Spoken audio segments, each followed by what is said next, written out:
राळेगाव वडकी मार्गावर 3 वाहनाचा विचित्र अपघात झाला। यामध्ये 3 जण ठार तर 1 जण गंभीररित्या जखमी झाल्याची घटना सावंगी पेरका गावाजवळ घडली।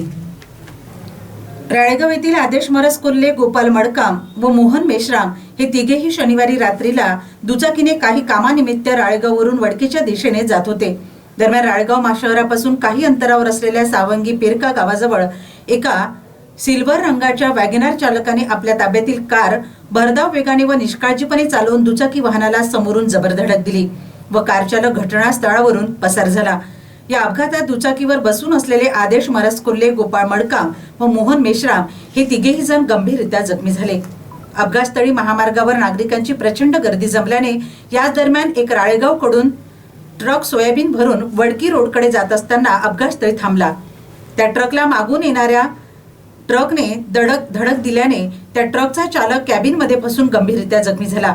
हा अपघात इतका भीषण होता की ट्रक चालक कॅबिनमध्ये फसून होता। ही माहिती राळेगाव पोलिसांना मिळताच लगेचच घटनास्थळी धाव घेतली व सुमारे 1 तासापासून ट्रकच्या कॅबिनमध्ये फसून असलेल्या चालकाला नागरिकांच्या व जेसीपीच्या सहाय्याने बाहेर काढले व त्यातील जखमीला ग्रामीण रुग्णालयात राळेगाव येथे हलविण्यात आले।